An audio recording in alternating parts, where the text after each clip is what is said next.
they are transformational experiences. That's why people like, hey, this happened to me when I was 5, and here I am 45, and I'm still thinking about this weird thing that happened in my bedroom while I was half asleep. Yeah. Do you know how much information over the course of 40 years we forget? All of the details of our day-to-day life, and we remember this one thing. We remember one day, one random evening, laying in our bed as a kid when we saw a shadow pass over our doorknob. Why? Because they're transformational moments.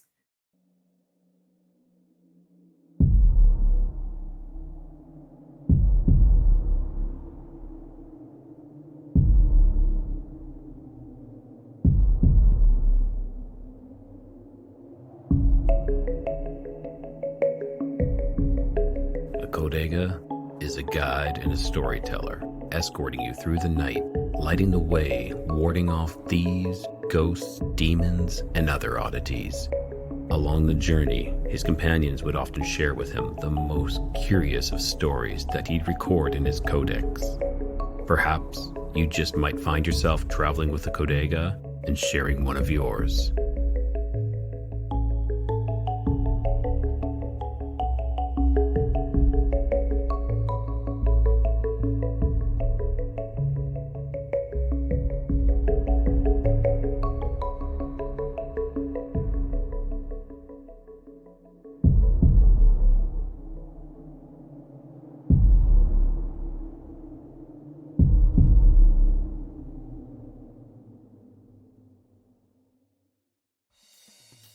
Click that like. Yeah! If you're new here, subscribe and have the bell hit for notifications to stay up to date on all of the new content.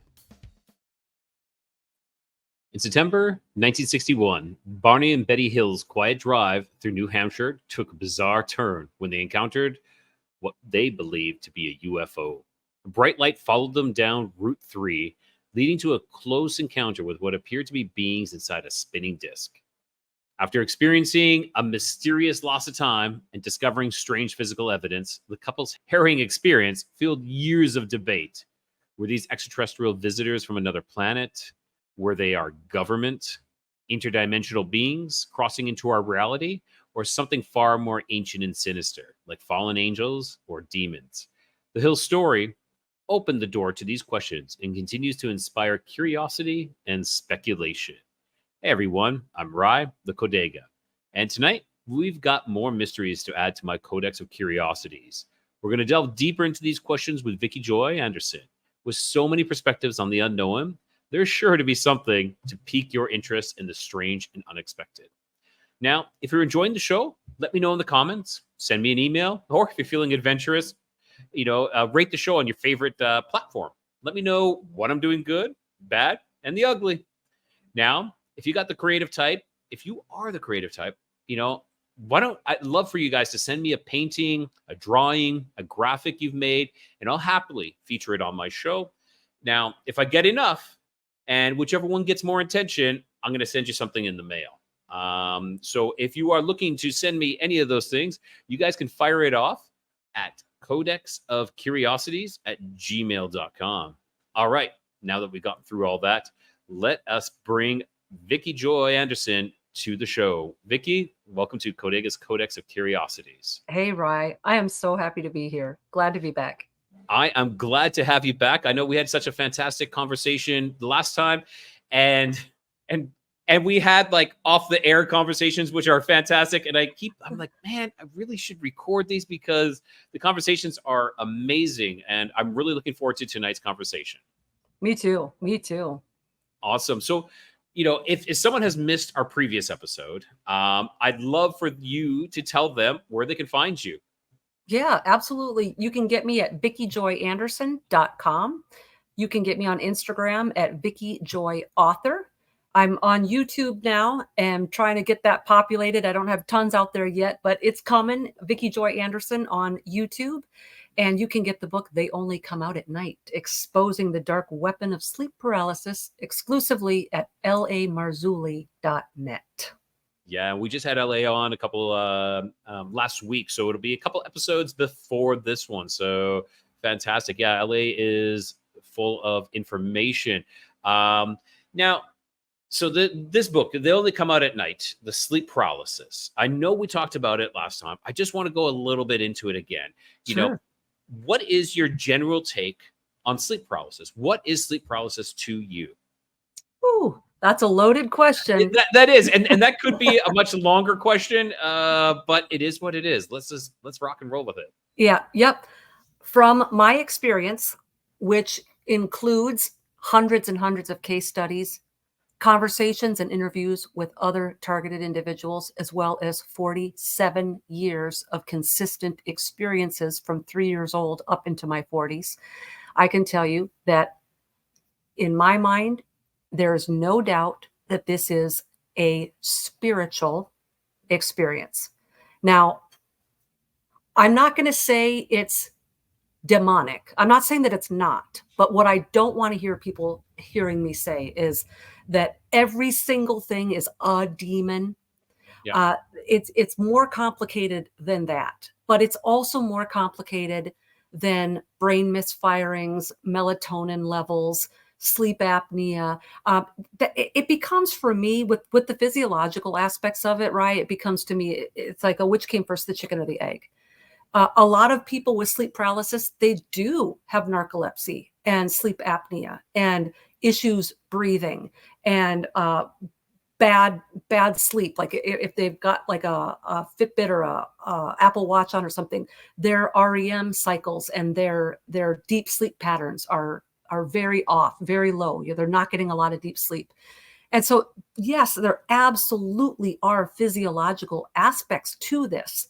But to say that that's the cause of it and that's what it is to miss the whole point and to ignore the obvious. And 3 years ago, when I first started doing podcasts about this, I was sort of pleading, and I haven't said this in a while, we have to get everyone around the table.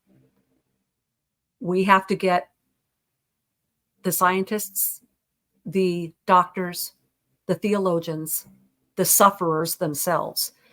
And can we please, in 2024, with the thousands of people that are coming online and telling their supernatural confrontations, can we finally have an intellectually honest discussion that there is a spiritual reality to this existence, and there are things beyond the veil that we don't see and we don't understand, that occasionally we interact with, wittingly or unwittingly?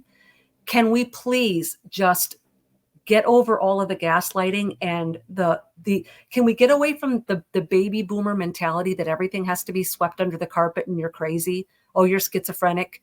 Like, can we please just quit trying to deny all this stuff? And can we start asking the important questions, like, what is this? And why is humanity being targeted and harassed? Like, let's start asking the real questions. Let's get over this hump of pretending it doesn't exist, because that's for great grandma and great grandpa. We live in a different world now, and there's too much at stake, and there's too many people suffering from this. So let's just get on with the conversation. I couldn't have said that any better, and I agree with you wholeheartedly on it all as well. The baby boomer description of sweep it under the rug is so true, or just don't tell anybody, ignore it. Like, people think we're crazy. And that mentality has continued, especially with the professional, into the professional community, where if they bring up anything, they're going to be ostracized or, maybe lose funding. We need some people who are going to be brave, who are willing to hear out the experiences, because they're trying to describe away, or they're trying to, like, scientifically, reduce these experiences to, like you said, sleep apnea or melatonin levels, or you're not getting enough sleep. No, this is terror in itself. It's and it brings me to my experience, which I have denied that it was a sleep paralysis experience. But the more I think about it and the more I talk to people, the more I'm like, I'm okay to accept that if it is or if it isn't. This experience that I had when I was 19 years old, I was no, I was a little bit younger than 19. I don't know the exact age because, of course, at that time I wasn't really writing things down. But I had come home with being out with some friends, and I wasn't drinking or anything. I always have to make sure I say that because people will be like, "Oh, well, you were." No, Yeah. I was not. And one thing I do recall specifically was the night sky, the northern lights where I lived. The northern lights were quite visible, and they were out in full force that night. I could see them dancing around, and I stayed outside for about an extra 10 minutes, and it was cooler. So it's like, okay, time to go to bed because I had to be up early. And so I went to bed, and I was laying there, and I could not fall asleep. Now this is where I'm like, I say that I couldn't fall asleep, and I was tossing and turning, and I kept looking at my clock because I'd see my clock and be like, oh, if I fall asleep now, I'm going to have like 7 hours and 33 minutes of sleep. Or if I fall asleep now, I have 6 hours and 59 minutes. One of those moments, And so I was laying, I think it was on my side, and something just, and this is what I was like, well, is it sleep paralysis? But something told, like, I just needed to go into my back and look up. And I did that. And upon doing that, above me, floating above me, about 3 feet, was this figure. And this figure, I could see clear as day, head, shoulders, the neck, everything. I could make it clearly out, but it was blacker than black. It was absorbing all the light. My room was dark to begin with, but this was darker than that. And when it got to near the waist area, and the arms were by the side, but when it got near that waist area, it went off into a white wispy smoke. It was like your typical kind of like Hollywood style ghost on that side. But we're going to rewind though to the part that had me immovable, frozen, was the eyes. Now, because it's blacker and black, I couldn't really make out features except for the eyes. The eyes were glowing red. They were this red color. I don't say like flashlights, like they're shooting light out, but they were incandescent. It was this red, and I stayed there. I don't know for how long. I think this thing was there maybe for a couple of seconds. I don't know. My sense of time was lost. I don't know. I say a couple of seconds, and it disappeared, and I couldn't move. I was stuck in that position, and the next thing I know, I was waking up in the morning. So that is my experience. Now, was it a shadow person that came to visit me and I was scared where I couldn't move? Or was it a sleep paralysis? I truly don't know. I was always like, nope, wasn't sleep paralysis. But now, I think everybody should be open to hearing, well, I'd say an expert. I would call you an expert on the sleep paralysis. So what is your take on my experience? And is there anything that you heard that is similar to other experiences as well? Oh, yes. Oh, yes. So here's the thing, right? Sleep paralysis, it's a relatively new phrase. I think it came around the early 2000s. And it's a terrible descriptor. It's a terrible descriptor because we all go in and out of paralysis up to dozens of times. Every time we're coming in and out of a sleep stage, every time we're coming in and out of sleep, we're in a state of paralysis in certain sleep phases is what I'm trying to say. And so it's possible all the time to wake up in a sleep paralysis state and nothing nefarious is going on. So I don't even like the phrase, and I suppose we're stuck with it now. What we're talking about, though, is a sleep paralysis attack.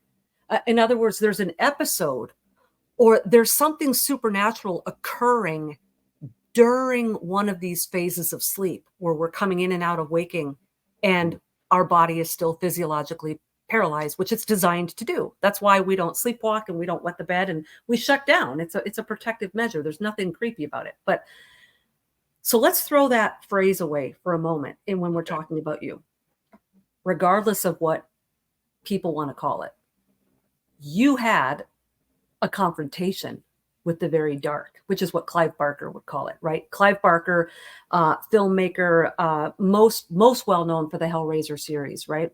Yeah. And I have a quote of his in my book, and it's just gold. He says that people that have confrontations with the very dark or the very bright and do nothing with it but go on the Phil Donahue show to talk about their experience, those people have not been transformed. Okay. And what I love about that is he really hits the nail on the head, because when you look at these supernatural confrontations that many of us have had, whether it's at night, whether we're awake, whether we're asleep, whether it's a poltergeist, it's a demon, it's a sleep paralysis, like whatever, NDE, missing time, like all of this stuff. Most of us have had one or more of these types of encounters, these things like, I cannot explain that. That's weird. They are transformational experiences. That's why people like, hey, this happened to me when I was 5, and here I am 45, and I'm still thinking about this weird thing that happened in my bedroom while I was half asleep. Yeah. Do you know how much information over the course of 40 years we forget? All of the details of our day-to-day life, and we remember this one thing. We remember one day, one random evening, laying in our bed as a kid when we saw a shadow pass over our doorknob. Why? Because they're transformational moments where something in our brain and in our spirit senses that was not of this realm. And the episodes are transformational because we have usually one of two spiritual repercussions from this. A lot of people that have these experiences, they'll delve into it and they will go very far down the road of New Age or the occult. Or they'll have one of these experiences, and instead of being enamored, they'll be terrified, and they'll go very far down the realm of, I'm going to church and I'm going to start doing a bunch of churchy stuff, right? Why would a nightmare, why would a bad dream radically transform the direction that a person takes in their spirituality? Unless there was something that transcended the dreamscape involved. I've had a million bad dreams in my life, right? Like, let's just take the normal bad dreams. You know, you show up at school and you're buck naked when you take your jacket off, and you know, all these horror stories. True story. And or the dreams where you're falling off the building, the dreams where you're up on a stage to do a piano recital and you realize you can't play piano, and the dreams you have where you miscarry a baby, or you know, someone you love dies. We have horribly traumatic nightmares all the time, but they don't change our religion. I don't wake up after, you know, a dream where I've fallen off a building and thought, you know, maybe I should check out Scientology. Like, you know what I mean? Like, there's a transformational element to these experiences.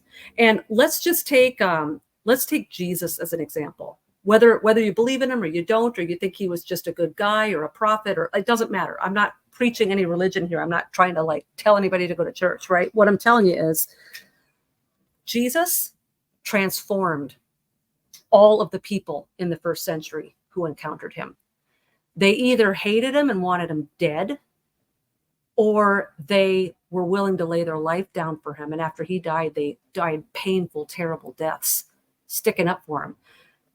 How can something of this realm have so much power that after you have an encounter with him, your entire life is transformed, either through the absolute rejection of it or the absolute receiving of it?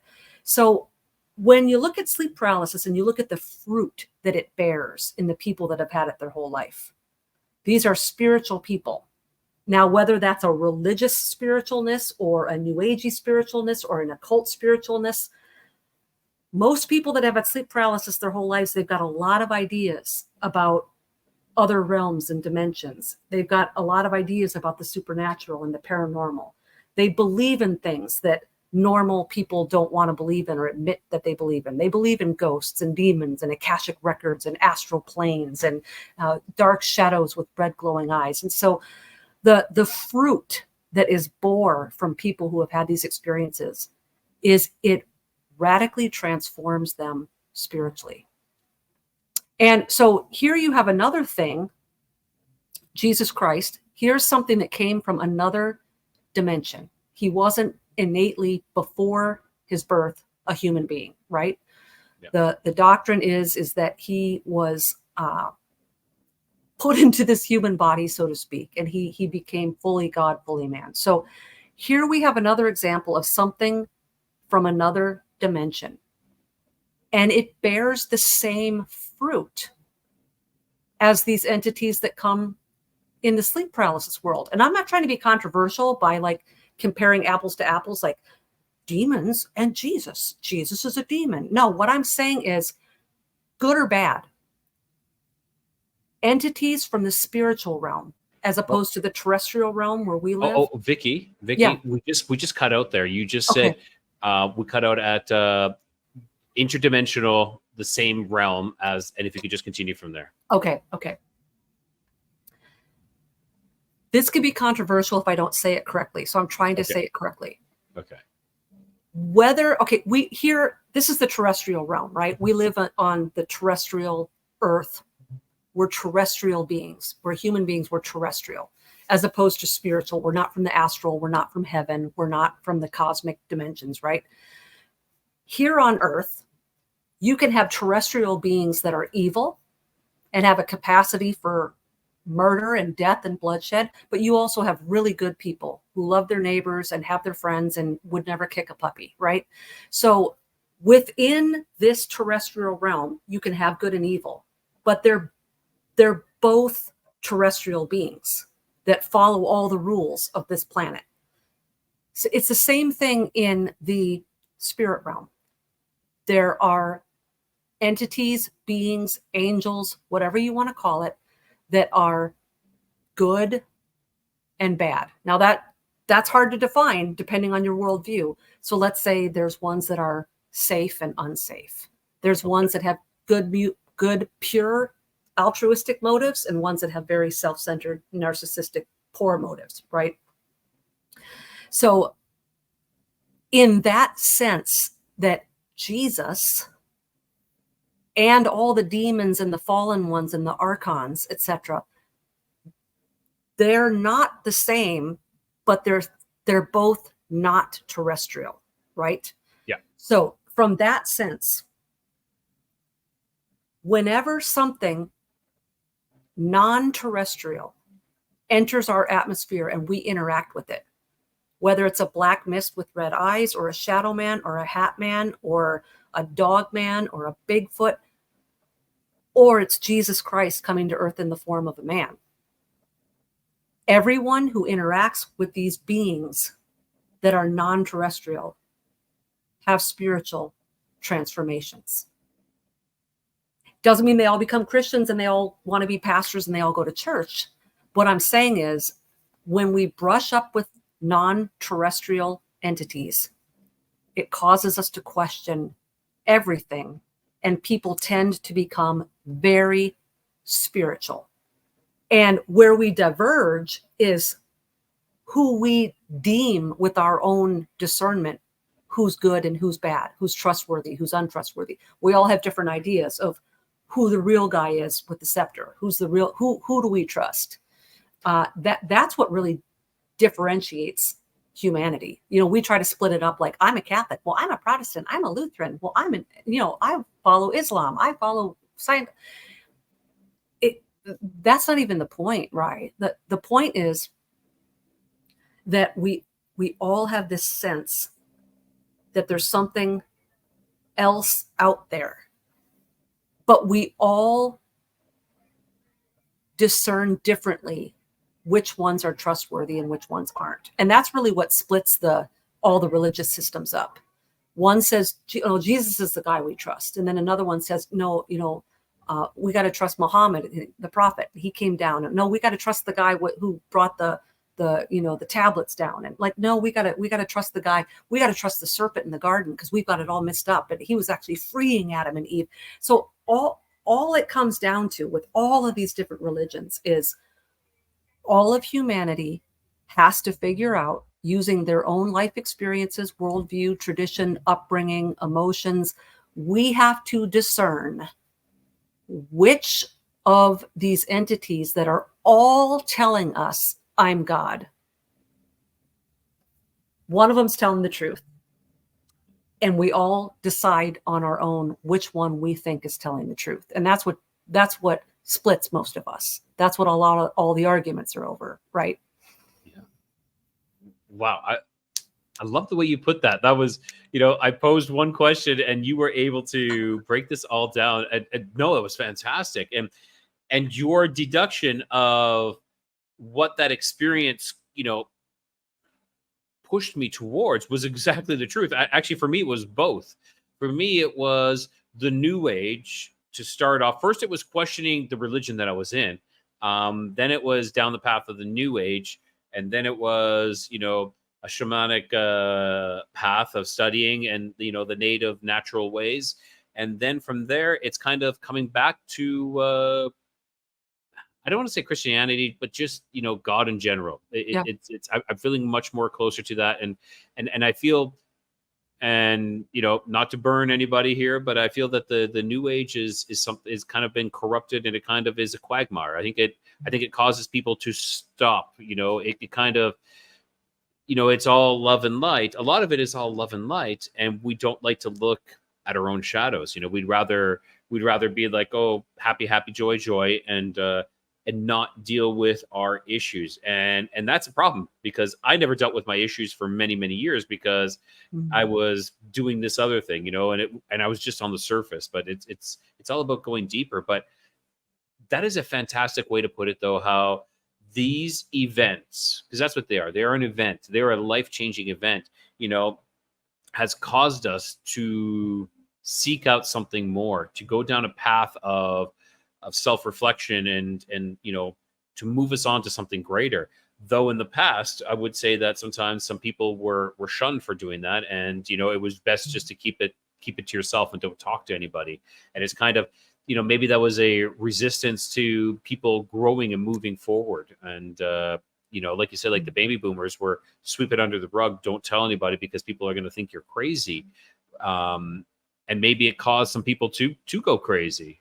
I don't know, but it's really, really unique, this take on it. And I really value your perspective and your opinion on it. I really like what you said, Rye, because here's the thing, contrary to what most people might presume. Yeah, I was born and raised in a Christian home, and I went to church every Sunday and yada, yada, yada, right? But here's the deal. Here's where I'm sitting now. We live on a planet. All you have to do is turn on a television or get on an internet channel and watch the news. We understand that there is all sorts of smoke and mirrors. There are snake oil salesmen out there. We are sort of the proverbial baby getting our candy stolen from us, right? Chicken candy from a baby, right? We live on a planet full of shysters. And it's all about who we can persuade into giving us what we want. We want money, we want job titles, we want spouses, we want what. Basically, all of life is using your looks and your means and your abilities to either altruistically or non-altruistically persuade people to give you what you want. This will make me happy. I don't have it. I'm going to do everything in my power, and I'm going to invest my life getting what I want. Well, here's where that gets to be a problem. If what you want is another human being to fall in love with so you can make a life with them and have kids and have a family, that's good. That's not going to destroy a planet. But when you have people that don't have the meager, simple desires of most of us, and you have people way up in elite circles where what they want is world domination and power and worship, now you're going to have people who are using their powers of persuasion, not just to get what they want, but it's going to trample on and destroy people to get what they want. So this is the planet we live on. That's the fallen nature. So everything on this planet, to a degree, has been corrupted. Yeah.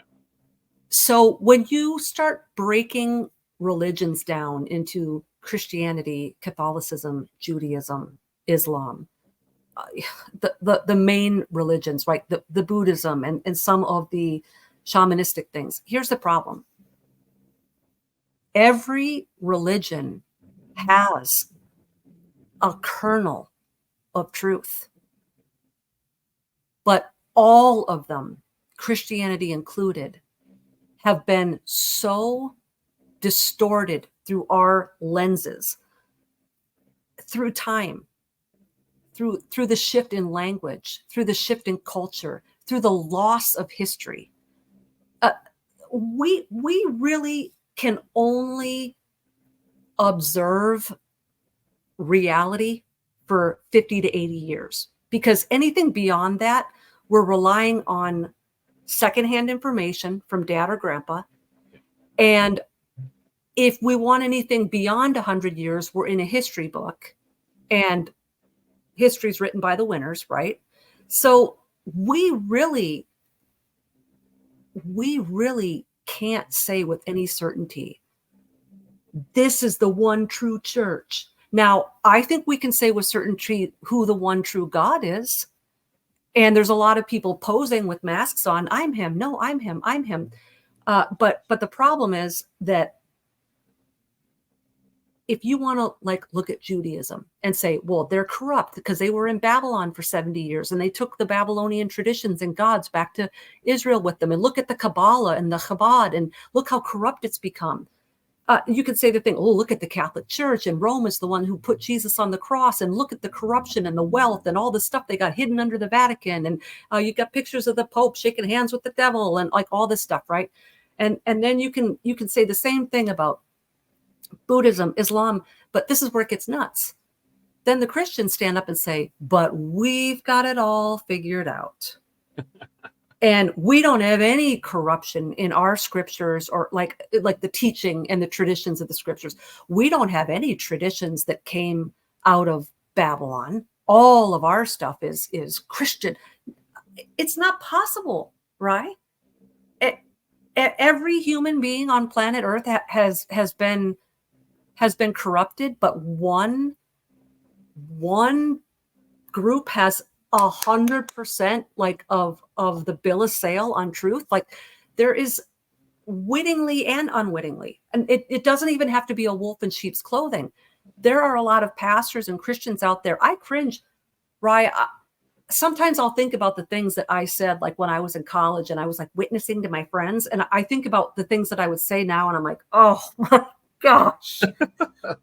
It was total paganism. It was total traditions of men. Some of it even went all the way back to Mithraism and sun worship cults, some of these things. But the traditions go back so far, we can't trace it, and we don't know where it comes from. So I say, man, even good things, I like to just freak people out sometimes. Like they'll sometimes, just to see how people will react, I'll just start eating my food without praying first, because I just want those Christians to go, oh, you didn't, you know what I mean? Like they did to Jesus. I can't believe you didn't wash your hands, and so I'll say to them, show me the Bible verse that says every time you sit down at a dinner table to eat, you have to pray and say,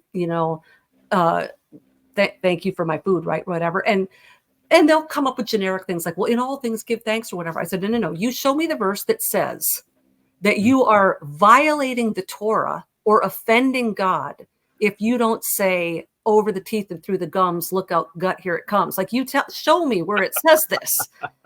And my only point in that is, some traditions, they're harmless. Some traditions, pleasing to God. I'm sure that Jesus is not offended if we say, hey, every good and perfect gift is from above. Thank you that I'm eating. There's a lot of people that aren't going to eat today. Of course, it's gratitude.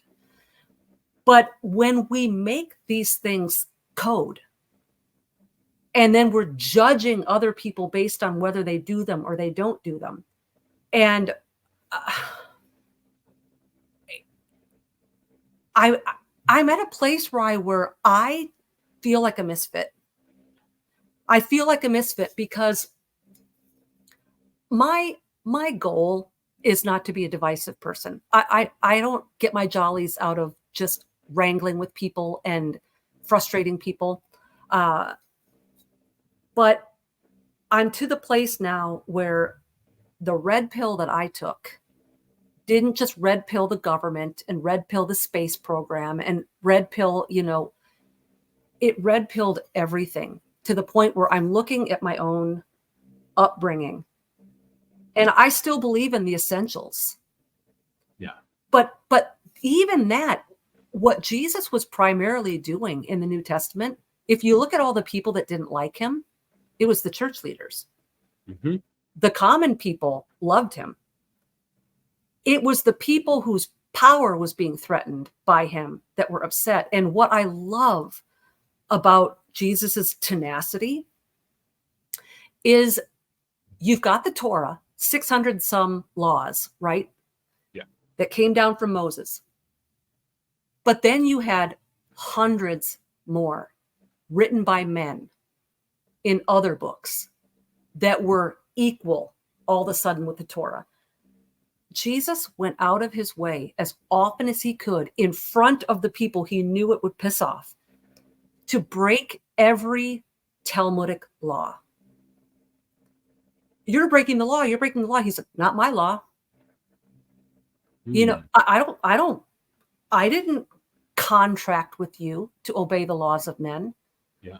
And so that's kind of where I feel like a misfit, because it's like, I'm now not out to break fellowship with Christians or Christian friends. I'm not out to like besmirch the church or people that are pursuing that.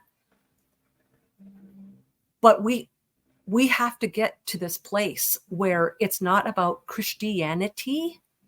It's about truth. Because a time is coming, if we don't believe the right things, it could mean eternal loss, but we're entering the arena now, even in the physical realm, where it could mean the loss of your own life. And so truth matters, to state, an obvious fact, but I just think it's time to put on the garden gloves and start pulling up the weeds, because the garden is getting cluttered with a whole bunch of stuff that says, no, I'm a flower, I'm a vegetable. No, you are a thorny nettle choking out the vegetables and the fruit and the beautiful flowers. And so, not to go all rogue with the analogies and get so far down the metaphorical path, we don't remember what we're talking about. But what I'm saying is there's too much tradition in the church that has nothing to do with what Jesus was teaching, and that ultimately might not even matter. And so I really do feel like a misfit, Rye, because I suppose if I had to pick a side, like if there was going to be like a 4th of July picnic and there was going to be a 3-legged race, I suppose I'd side with the Christians and tie my leg to them and hop in the potato sack with them or whatever. But once we, got done our little sack race, I would have to say, like, dude, what are you thinking with all of this stuff? Like, I'm not saying this, I'm not using hyperbole, and I'm not saying this to be shocking, right? I think that if the Apostle Paul manifested in the 21st century and he came into a Christian church, I think he would think he was in a pagan temple. And I'm not saying that for shock value. Wow. I think he would look at all these altars and this man standing up on a raised pulpit with a bunch of people in the audience, just you're not allowed to speak. And he would look at all of these Christmas trees and Easter egg hunts and trick or trunk or treat. He would look at all of these pagan rituals that have been purified. And he would tear his robe and throw ashes on his head. He would say, woe is me. The guy is probably spinning like a chicken on a spit in his grave right now. Like I was martyred for this. You know what I mean? Yes. So I just I wish that we could get away from all of these socially engineered labels that we've created to describe ourselves. I'm a Christian, I'm a Baptist, I'm a Catholic. Look, according to biblical language, you're a sheep or you're a goat. Pick one. You're a sheep or you're a goat. There's no Baptist goat and Lutheran goat, and you're a sheep or you're a goat. You're for him or you're against him. He knows you or he doesn't know you. Mm-hmm. That's it. Fantastic. I love it. Yeah, this divisiveness that is happening, that seems to be the religion in itself. Like this statism has turned into a religion as well. I definitely have seen that. It's kind of like people not only defining themselves by their religion, but also by the state that they're following, who it is this, and it is becoming detrimental to society to the point that friendships are being lost. People are like, they're throwing things away because of whose back you got. We'll say whose back you got. But in the end, and I was like, because I seen people posting this, I've got this person's back, or this, I've got their back. They don't have your back. I'm sorry. But these people that you are following to be your leaders they don't care about you. They truly don't. That has all been lost a long time ago. I feel that it's turning into a sad world, and perhaps there is someone who is looking out for us, but I feel that the garden is so full of weeds that you can't see the flowers anymore. It's so overgrown that where is the truth now? And a saying that I always say is, I can't see the truth because it's concealed by its lies, which is it's something that's so true. It's so difficult now these days to actually discern what is true. And like you said, when you said every religion has a kernel of truth in it, I believe there's a kernel of truth in every story that we read, every story that's presented to us on the news. Yep. But it's so twisted that, I don't know. We need to be the arbiters of our truth. We can't. This following thing has to stop. We have to start.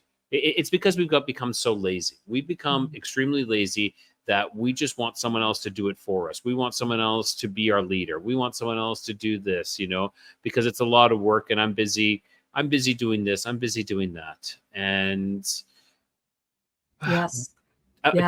How many sacrifices do we have to make before we actually finally say, the sacrificing of self, the sacrificing of freedom, the sacrificing of our family to finally say, that's it. I need to wake up and I need to start taking control of my life and of this world and not let other people do it. Like I would say, and something I bring up all the time is a psyop that I believe is QAnon. It is this control of telling you not to do anything. People are like, yes, we're winning because they're getting rid of all they take these great ideas of like, yes, let's clear out all the weeds, but don't do anything. You sit there and wait, trust the plan. We're going to take care of it all. So you don't do anything. Just sit there, watch TV, watch 4chan to get these messages. Yes. And we are becoming complacent to our own destruction. I couldn't have said it. I couldn't have said it better. With the whole trust the plan, it's moralizing complacency. Mm-hmm. I am putting my trust in this anonymous, quantum algorithm predicting the future, probably. Yeah, I would could be. Guess. But it's true. And interestingly, too, because they're always mocking us, too. They're always mocking us. That, man, it's been a long time since I've seen a Q drop. But where we go one, we go all. Is that what that one was? Where we go one, we go all. Okay, guess what? I can't prove this. But it was immediately what I thought of. And I'm like, they are trolling us. We're sheep. We are stupid, deplorable eaters, right? Mm-hmm. We are the slave class. Even Jesus calls us sheep, right? And he's the good shepherd, right? Yeah. The reason sheep need shepherds is because they're so stupid. They'd be dead in a day if they didn't have someone watching their back. If a sheep, the leader of the pack, whatever that first sheep does, all of them follow. So if you have a sheep that jumps off a cliff and dies, the next one's going to jump off the cliff and die. The third one's going to jump off. You can be the 400th sheep back. You can watch 399 of your comrades commit suicide, and you're jumping over the cliff too because you're stupid. Yep. So this where we go one, we go all means you are such a stupid sheep that not one of you is going to have an independent thought. You're going to come every day for your little cue drop, and then you're all going to trust the plan, and you're all going to sit there, and not one of you is going to say, wait a minute, this doesn't even make sense. No, we're not going to do that because we're stupid sheep. That's what I think that's what they're telling us with that where we go one, we go all. Not one of you is going to stand up at some point and say, you know what, this is actually ridiculous. And just to quote C.S. Lewis, it was something I saw yesterday, actually, which is so fitting, is when the whole world is running towards a cliff, he who is running in the opposite direction appears to have lost his mind. Oh gosh, yes. So it's funny because it's always synchronistic. You know, I find things and then we sit and we talk about this. Yeah, and that's a great point. You know, where we go one, we go all. And I would say when Q first came out, I was kind of like into it. I was like, yes, this is great. But it's like, yes, something big's going to happen. This big thing's going to happen. Nothing. Big thing's going to happen. Something's going to happen. Just wait. Trust the plan. Nothing. And finally, I was like, no, I'm done. You know, like I get all my hopes up that something big is. There's nothing happening because we aren't making it happen. It's because maybe there was something big. Maybe the quantum, you know, there was quantum computing or something like that, knew that something big was going to happen. But if it could cause everybody to sit down and wait, we could bypass that actual future, the possibility of future. And I did say I wouldn't mind talking about time travel. So there is the possibility of, you know, predicting the future and knowing that if we can convince more than 55% of the people to not do anything, nothing's going to happen. And that very much could be it. You know, could be that operation. I think was it Project Looking Glass or something along that line. I don't know if you ever heard about that. Yep. It's all math, numbers, statistics. You can bring it all, everything. You can even say in the beginning, God said, let there be light. Well, that's language. That's audible language. That's a frequency. Frequency is numbers. It's all like one could even say that the Torah was binary code. It was all of these digits, all capital letters and no vowels and no punctuation marks and no paragraphs. It was pretty close to 100111. Like it was almost a binary code. And when you break down the universe and you get to the really, really smart people that are trying to figure out gravity and all this stuff, it's all mathematical equations. It's all these numbers. It's all, everything are these algorithms. And so if you take up all the possibilities of what's going to happen tomorrow, and you have a supercomputer, which now exists, you've got these quantum computers. I think like 5 years ago, they had it down to where a quantum computer could bring every single potential future event, you'd code in like World War III, right? They could code it down to 17 possible outcomes, which 1 out of 17, I'd probably start buying lottery tickets. If I had a 1 out of 17 chance, I'd just buy 17 of them. And at least I'd probably get a few bucks. Right. And so, exactly. And that was years ago. I'm sure they've advanced further down. Eventually, mathematically, they will figure out how to predict the future. And it won't even be magic. It won't even be black. And that's the thing, again, with us being where we're positioned in the universe, with the amount of information we've been given and the capacity we have in our brains, there are things that really look like black magic to us, where it's just the super nerds up in the cosmic realm, you know, with their pocket protectors and, you know, their taped up glasses. These things in the cosmic realm, they're just so much smarter than us that it looks like they have a power. but they have more knowledge available to them. Their library is bigger, right? And so, and then they know how to fool us. And so, like, I look at it like this: cancer, okay? Whoever comes up with the cure for cancer is going to look like a genius. But guess what? Hundreds of doctors through the centuries have come up with the cure for cancer. They get killed, you don't ever hear about it. But that's the thing. I think one of the reasons they're suppressing all of this information about autoimmune and parasites and what happens when you fast from water for more than 3 days. You don't die if you go 3 days without water. You actually get a whole new set of T cells. It regenerates your whole white blood cell system, and your organs start to repair and your diseases start to go away. But the reason they're doing this like global Truman show to all of us, they can't let it out of the bag that there is a cure to the autoimmune and there's a cure to the cancer. And it's simple. You can fast or you can eat apricot seed. You can't know about the dewormers. Yeah. You can't know about it because that's our grand finale. And we're not going to look like God because we've cured all the diseases. If these stupid, deplorable sheep have all cured it before you know what I mean? Like we can't steal their grand finale. Yeah. Because they're going to come one day and they're going to solve all of our problems. And they're going to pay off all of our debts, and they're going to cure all of our diseases, and they're going to look benevolent, and they're going to look like they are loving towards us. They're going to look like they have all this knowledge. The fact is, all of this knowledge is available to us right now, but they can't let it get out because that's their grandstand. That's going to give them the ability to look like they have godlike powers. So, a lot of this stuff is smoke and mirrors. A lot of the stuff that's going to make this beast system look like they're gods isn't even going to be because they have a lot of power or abilities or magical abilities. It's going to be that they are going to take all of the information that they have withheld from us for thousands of years, and they're going to look really, really smart and powerful.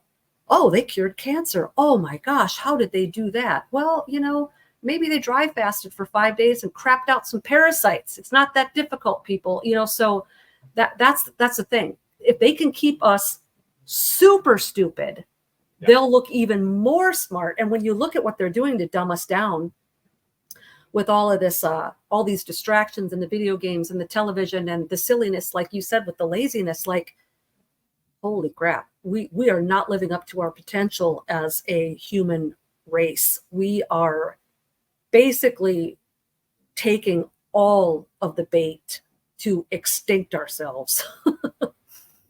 I could not agree more. When I've also said that technology has been making us dumber. Mm-hmm. I believe it is making us dumber, though it has the potential, if you're willing to put in the time and effort, instead of being like this empty receiver almost. It's just like like a zombie, because we talk about the zombie apocalypse, everybody watches those movies. Well, technically I think we're in it. Everybody's so glued to their phones, and I know I have an issue too. Sometimes I just get lost in it. You just get carried away. Yep. But the internet, I think, was not meant to be what it could be, in the sense of, like, yes, I think it was a sense of control, a sense of to encapsulate us all, and to kind of like keep us all in this I don't know, like tame kind of like just submissive, that's the word, submissive. Yeah. kind of thing.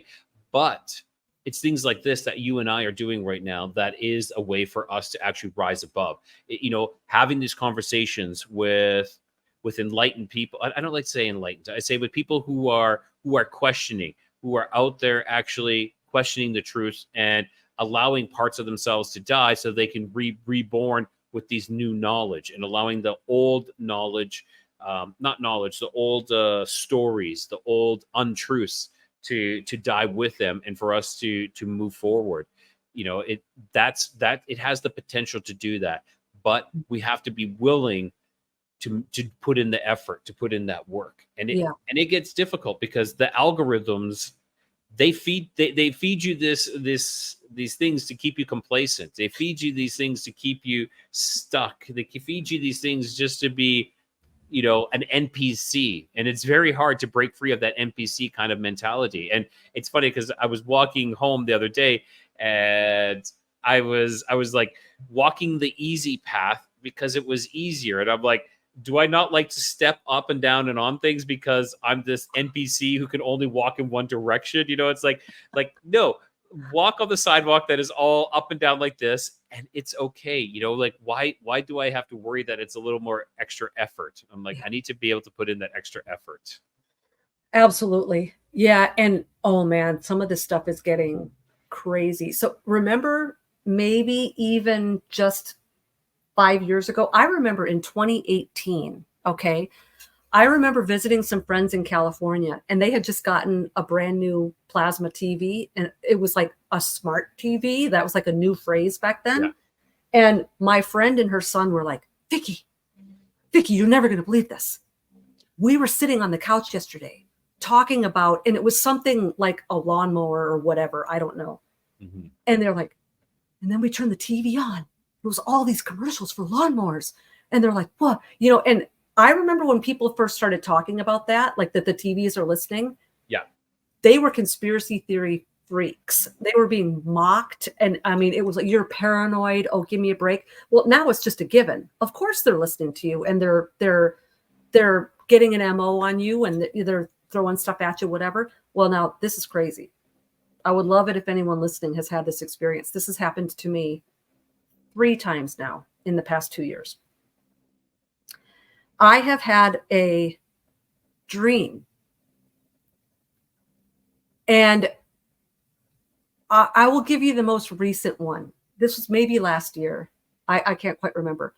I had a dream, and in the dream, Edward Van Halen showed up.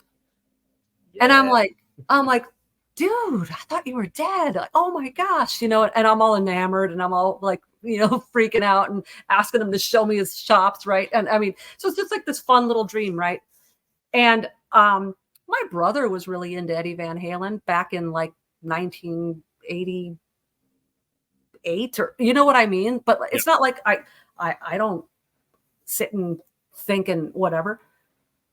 The next day in my Instagram, I had multiple Eddie Van Halen videos popping up for the first time. And I'm like, what? And I'm like, no. But I had 3 occasions where something very random just appeared in my dream. Some sort of TV show or personality or person or whatever. And the next day, my Instagram feed was full of that person or that show or whatever. And I've asked a few people about it. I'd love it if someone else could say that happened to me too. I want to talk to someone else that's happened to. But when you start talking about predicting the future, mm-hmm.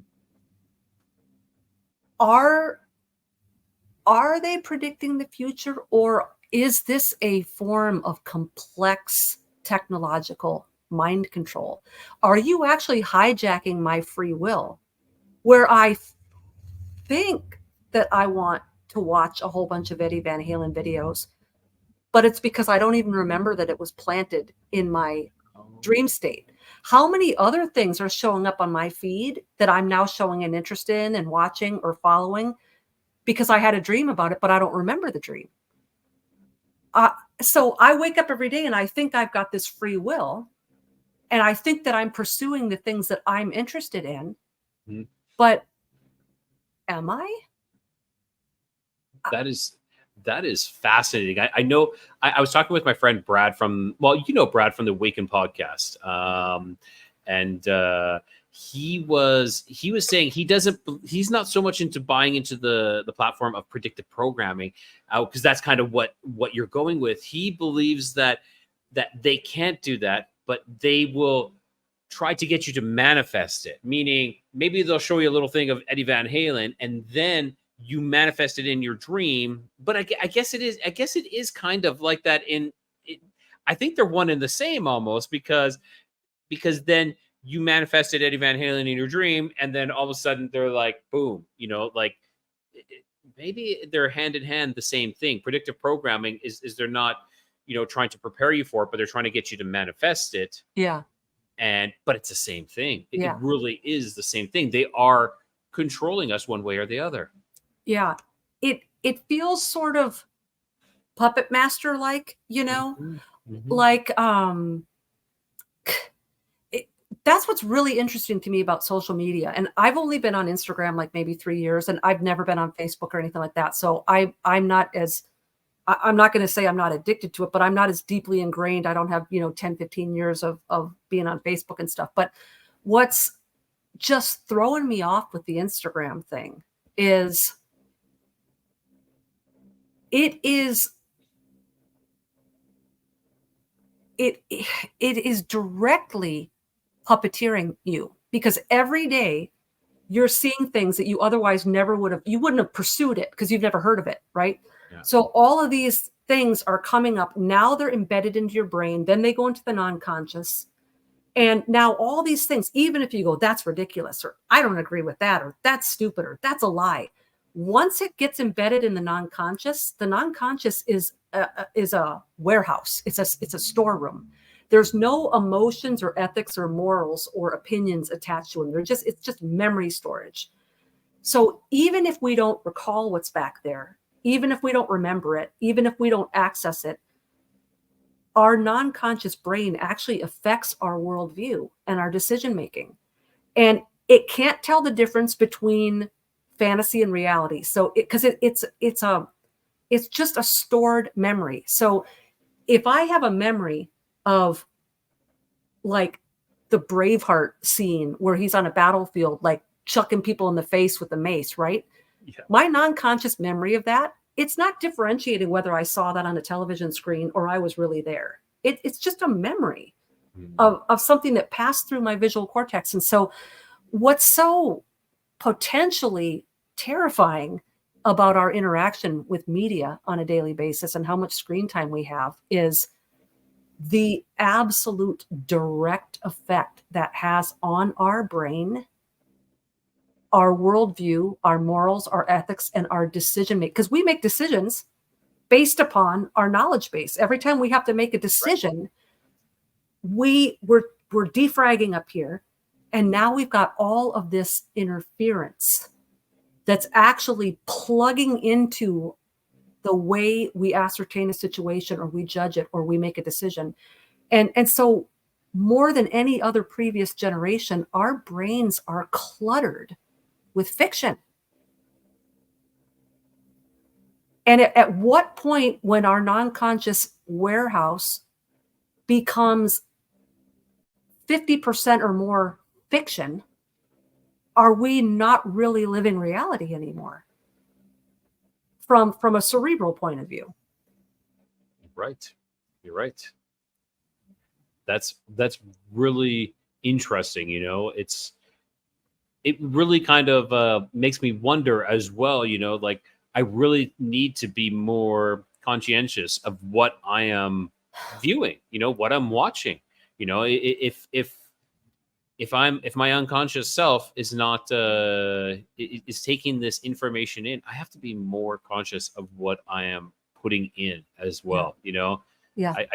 It's kind of like the way I've been working with food lately too. I've been trying to be more conscious of the food that I'm ingesting, that it needs to be healthier for my body. Well, I'm also ingesting media as well, and especially around this time with the U.S. politics getting so heated as well, it's poisonous. It's terrible. It's kind of like I avoid social media more and more right now for that very reason. I'm like the decisiveness of people, and like people like weeding out other people, and I don't care who you're voting for. I don't. And people can vote for whoever they want, but quit fighting amongst each other because Joe is voting for A and Suzanne is voting for B, and just like, I can't be friends with you because you're doing this. You are against me. And it's like, oh my gosh, people, do you not see it? Do you not see it? I know. I know. The division, it's divide and conquer. It's classic divide and conquer. These stupid sheep are going to be so busy bickering over race, religion, and sexuality that Mhm. we're going to be over here setting the whole town on fire, and they're not even going to know what hit them. Yeah. Yeah. I could not agree with you anymore on that one. It's so true. It's so true. And like it's just ridiculous. It's like, come on, people. Like we need to move on. But I don't see it happening. I don't see I know. the and I hate using that waking up. Oh, everybody wake up, but it's kind of like you just want to be smack. Stop it. Let's work on, bettering ourselves as a species and just get along. Yeah. Let's follow the golden rule. Do unto others as you would have do unto you. Because I find people who preach one thing, are the biggest hypocrites of it as well. They will do the exact opposite. Yeah. And it's terrible. It's terrible. It's like, I preach love, but I hate you and you can't do this. And it's like, no, that's not how it works. That's not how love works. Yeah. It is staggering the level of blind spots we all have. Oh yeah, I have them too. Myself included. Yeah, I was about to say, I'm not perfect, everyone. I That's make right. some grandiose mistakes, and sometimes I stick my foot in so far in my mouth, I don't know what to do, how to get it back out. Oh gosh, I know. Well, and that's the thing. That's the thing that's so horrible about blind spots. You can't see them. So, some things we're aware of, like, oh, I got to stop doing that. That's not a blind spot because you saw it. And that's what stinks, because especially with the culture we live in right now, where we don't have an iron sharpening iron type of culture anymore, because now people can't handle any amount of criticism, even if it's doled out in love or for the right motives. But people aren't going to come up to you and say, you know what? You're a real jerk. You think you're being funny, but your sarcasm is actually really cutting. No, they don't. They just ghost you. And then you never figure out why nobody likes you anymore. And you're like, well, gee, I kind of thought I was a nice person. What's going on? So, I mean, we gotta grow up as a culture. And I really wish we could get away from this. I wish we could get our thick skin back. Even just watching like old reruns of like shows that were on in the 70s and stuff. And it's like, whoa, like people were just so like, bam, like tell it like it is, and Yes. Yep. I recently asked a friend of mine who was from New York, and I was just shaking my head. I'm like going, that you're so rude. I can't believe you have friends.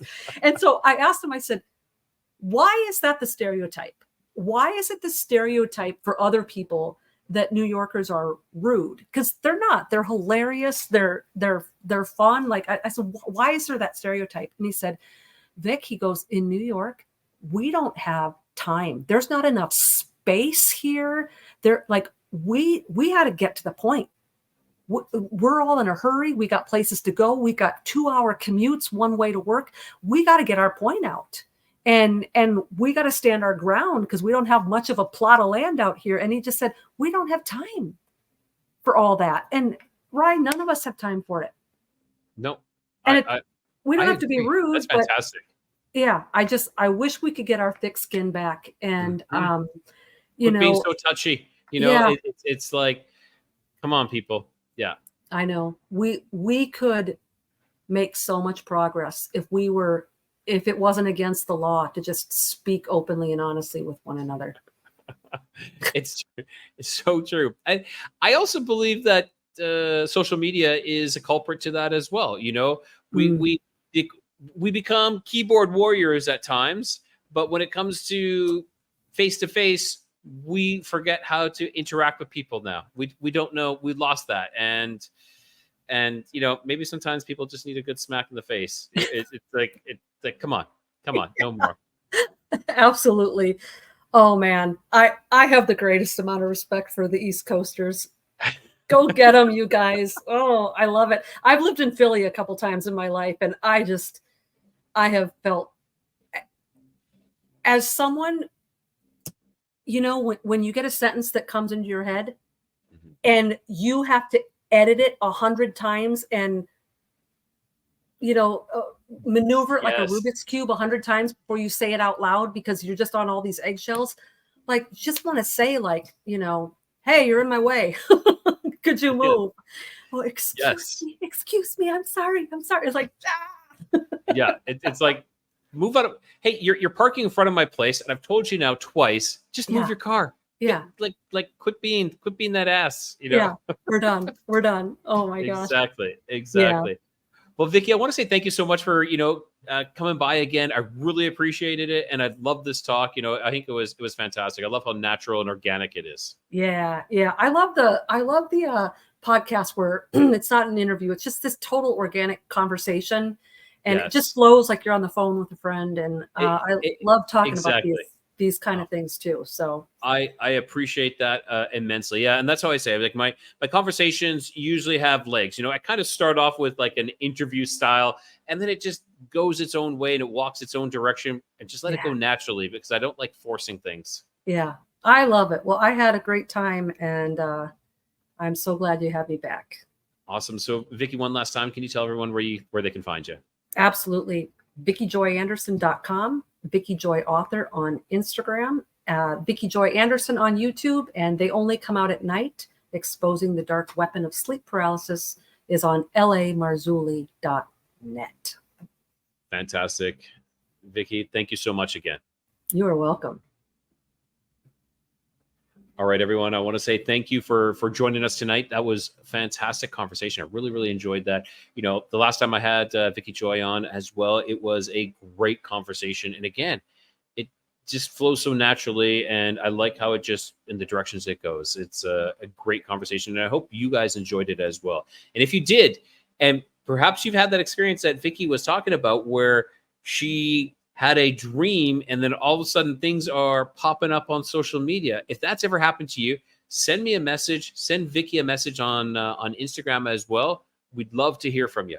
And that being said, if you have any experiences, any stories to tell, if you've written a book as well and you want to get in contact with me, please hit me up on Facebook, Rye Voss, or on Instagram. I'm on TikTok, YouTube, or email codexofcuriosities@gmail.com. And with that, everyone, I want to say, keep your curiosity wandering, keep the light lit, and always find your way home.